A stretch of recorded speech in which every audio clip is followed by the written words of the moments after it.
नारी सशक्तिकरण भारत के लिए वोट बैंक का नहीं बल्कि राष्ट्र कल्याण का, राष्ट्र निर्माण का एक समर्पित मिशन है।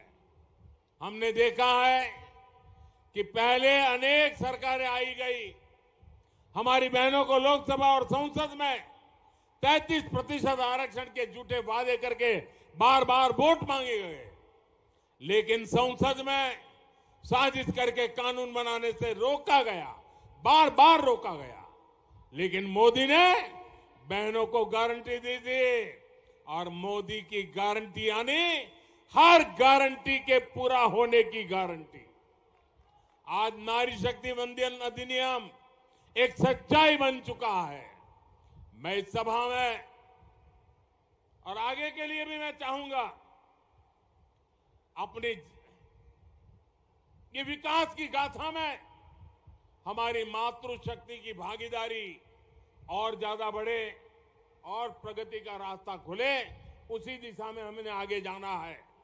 भाइयों बहनों, आज विकास की जितनी परियोजनाएं हमने आगू की है वो सारी हमें ये कानून पास होने से एक ताकत मिलने वाली है। मेरे परिवारजनों, ग्वालियर, चंबल आज अवसरों की भूमि बन रहा है, लेकिन हमेशा स्थिति ऐसी नहीं थी।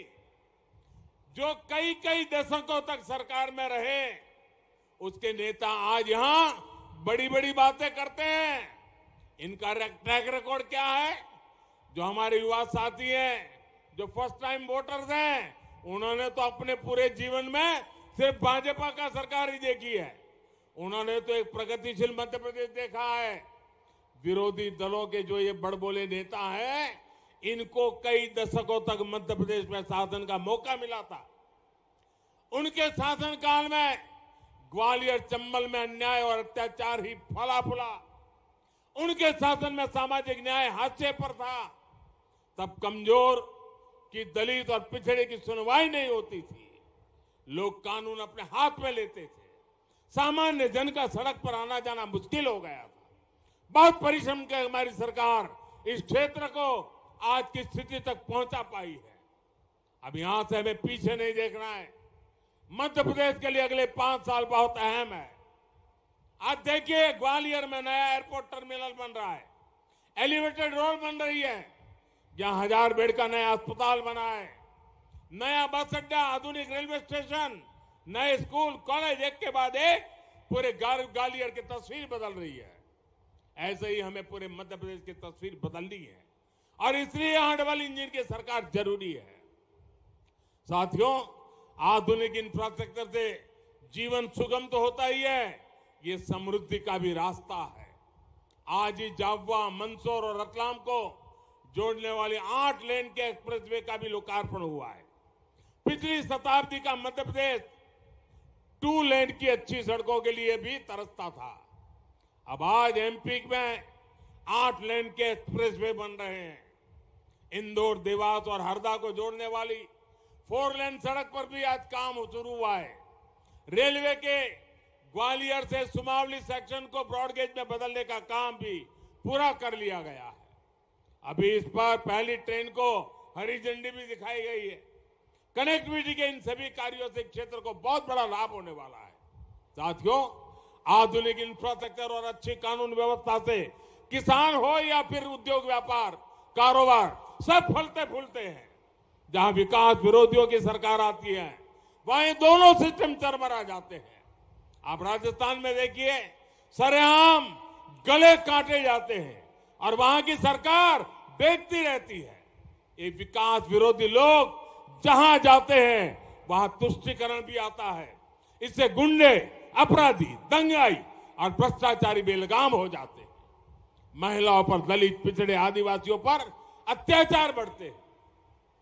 बीते सालों में इन विकास विरोधियों के राज्यों में क्राइम और करप्शन सबसे अधिक बढ़ा है। मध्य प्रदेश को इसलिए इन लोगों से बहुत सावधान रहना है। मेरे परिवारजनों, हमारी सरकार हर वर्ग, हर क्षेत्र तक विकास पहुंचाने के लिए समर्पित है। जिनको किसी ने नहीं पूछा, उनको मोदी पूछता है, मोदी पूजता है। मैं आपसे जानना चाहता हूं, क्या 2014 से पहले किसी ने दिव्यांग शब्द सुना था? जो शारीरिक रूप से किसी चुनौती से घिरे रहते थे, उन्हें पहलों की सरकारों द्वारा ऐसे ही बेसहारा छोड़ दिया गया था। ये हमारी सरकार है जिसने दिव्यांगजनों की चिंता की, उनके लिए आधुनिक उपकरण मुहैया कराए, उनके लिए कॉमन साइन लैंग्वेज विकसित करवाई। आज यहां ग्वालियर में दिव्यांग साथियों के लिए नए स्पोर्ट्स सेंटर का उद्घाटन हुआ है। इससे देश में एक बड़े स्पोर्ट्स हब के रूप में ग्वालियर की पहचान और सशक्त होगी। और साथियों, मेरी बात पे विश्वास करना, दुनिया के अंदर खेल की चर्चा होगी, दिव्यांगजनों के खेल की चर्चा होगी, ग्वालियर का नाम रोशन होने वाला है। लिख लीजिए। और इसलिए मैं कहता हूं, जिनको किसी ने नहीं पूछा उनको मोदी पूछता है, उनको मोदी पूजता है। इतने सालों तक देश के छोटे किसानों को किसी ने नहीं पूछा। इन छोटे किसानों को मोदी ने पूछा, उनकी चिंता की।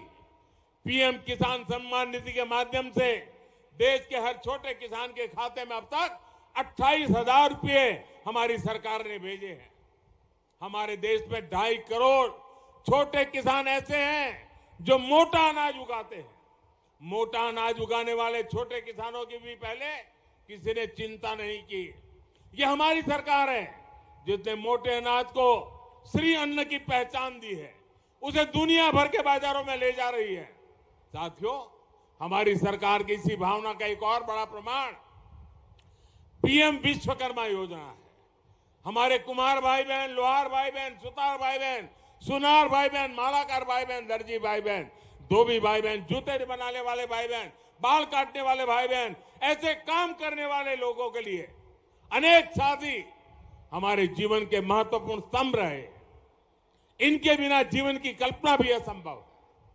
इनकी सोच आजादी के इतने दशकों बाद हमारी सरकार ने ली। ये साथी समाज में पीछे रह गए थे, अब इनको आगे लाने का बहुत बड़ा अभियान मोदी ने चलाया है। इन साथियों को ट्रेनिंग देने के लिए हजारों रुपये सरकार देगी।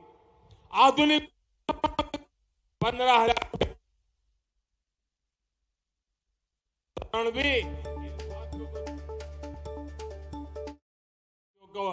ऋण की गारंटी मोदी ने ली है, केंद्र सरकार ने ली है। मेरे परिवारजनों, देश के विकास विरोधी राजनीतिक दल मध्य प्रदेश को पीछे ले जाने की इच्छा रखते हैं, जबकि हमारी डबल इंजन की सरकार भविष्य की सोच रखती है। इसलिए विकास का भरोसा सिर्फ और सिर्फ डबल इंजन सरकार पर कर सकते हैं। मध्य प्रदेश को विकास के पैमाने पर देश में टॉप के राज्यों में लाने की गारंटी सिर्फ हमारी सरकार दे सकती है। मैं अभी शिवराज जी बता रहे थे कि स्वच्छता में मध्य प्रदेश देश में नंबर 1 है। आज गांधी जयंती है, गांधी जी स्वच्छता की बात करते थे। कल पूरे देश में स्वच्छता का कार्यक्रम हुआ।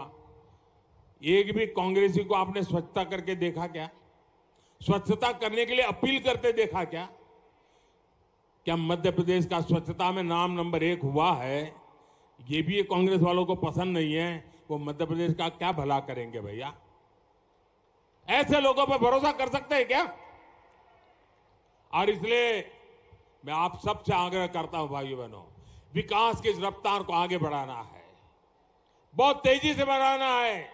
और आप इतनी बड़ी तादाद में आशीर्वाद देने आए, मैं ग्वालियर चंबल के आप साथियों को इतनी बड़ी संख्या में यहां आशीर्वाद देने के लिए पधारने पर हृदय से आभार व्यक्त करता हूं। मेरे साथ बोलिए, भारत माता की, भारत माता की, भारत माता की। बहुत बहुत धन्यवाद।